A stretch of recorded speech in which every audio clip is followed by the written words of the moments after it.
You are starting to play Corepunk and wondering which gathering profession to choose. Actually, you can choose any profession you like, you don't even need to choose just one. You can gather in 2, 3 or in 4 professions, though 3 and 4 won't be efficient. However, there are some subtle aspects to consider. The value of certain professions depend on the type of hero you play, the crafting professions you'd like to pursue in the future, the demand for specific resources, and the complexity of gathering them. In this video I'm going to discuss all these aspects, so you don't need to swap professions later. You can even start grinding from level 1 to maximize your efforts. So grab some tea or coffee and let's dive in.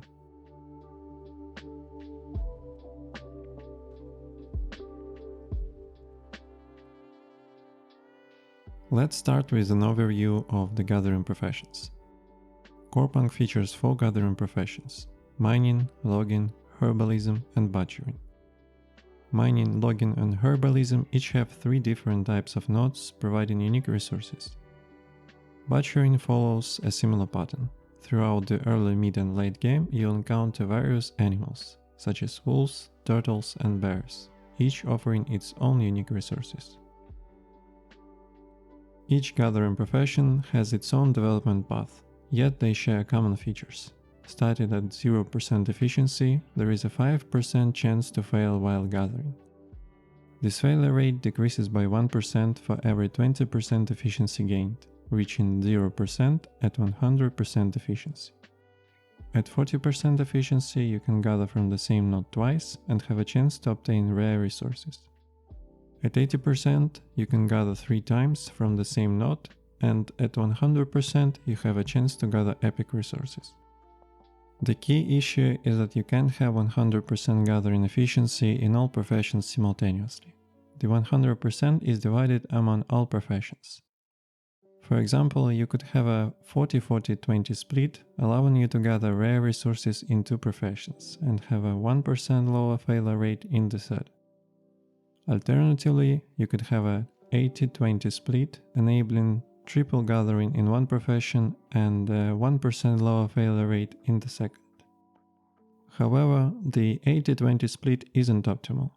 It's more valuable to have 100% efficiency and the chance for epic resources in 1 profession than to slightly reduce failure rates in a second. Therefore, the most effective strategies are likely to be either 100% in 1 profession or a 60-40 split between 2, allowing for rare resources gathering in both, but foregoing the chance for epic resources. If you are playing to play as a party, you can simply divide professions among your group members. This way, you'll always have the necessary resources without needing to trade with other players. Each profession has 5 skill levels, with 3 currently accessible in the early access: newbie, journeyman, and craftsman. Progressing through this level is straightforward. For instance, you can spend just half an hour gathering from tier 1 nodes to reach journeyman status, allowing you to gather from tier 2 nodes. This upgrade is significant, as tier 2 nodes can provide up to 2 times more resources than tier 1 nodes. Let's consider which gathering profession you should choose based on your class.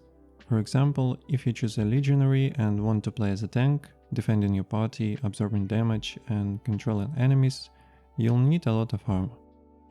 Currently, the resources required for implants that boost your armor mostly come from mining. If you are playing a mage class or simply want a lot of mana, logging resources are your best bet.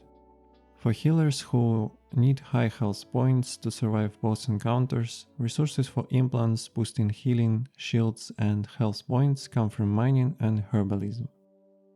Let's take the Warlock's Lamp implant as an example. It gives the hero spell power and mana. To craft it, besides tier 1 implants, you need to gather neon mushrooms and mutated leaves, both from magic trees. If you are planning to equip your hero solo, consider these dependencies when choosing your gathering profession. Your hero's power is heavily influenced by the implants you choose to wear. To maximize your effectiveness, first decide on your desired role, be it tank, healer, DPS or a hybrid.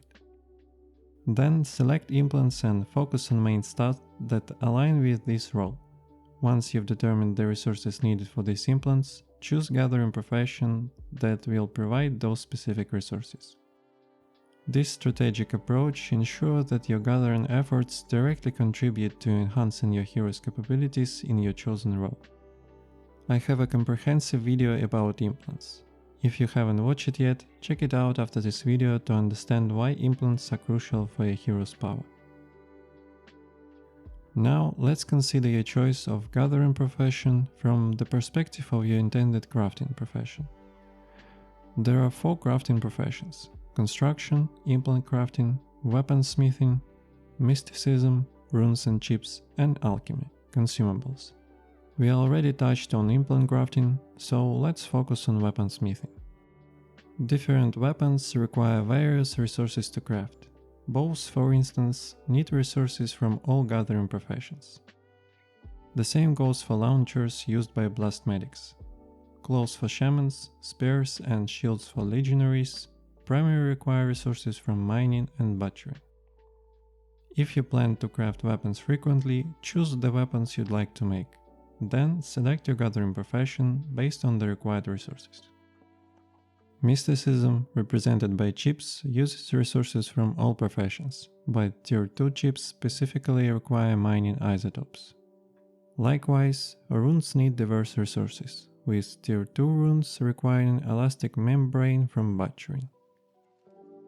In the previous section, we choose what to gather based on our class and desired stats. Here we are selecting our profession based on what we intended to craft, be it weapons, chips, runes, or a combination. Next, let's consider the demand side.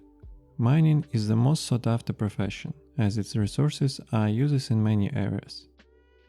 Butchering follows closely, being more time consuming since you must defeat an animal before gathering resources.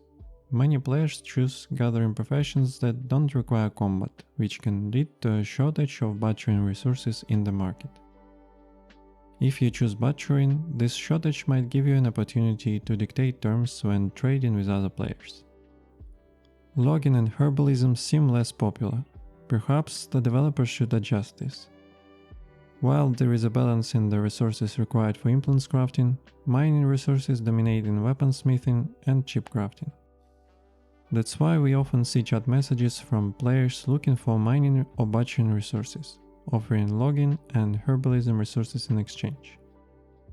I understand that crafting a spear from a flower might seem illogical, but in the interest of balanced gameplay, I can set aside this logical issue.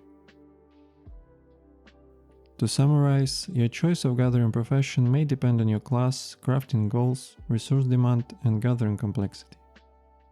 If you're aiming to maximize profits, be sure to pick at least one from mining or butchering, or you could even choose both. However, if profits aren't your primary concern and you're particularly interested in one or more professions, simply choose what you enjoy. I have a friend who just loves cutting down trees. If you feel drawn to herbalism, for example, go for it. I believe it's more important to enjoy the process while playing the game. Thank you for your time. Have a good one.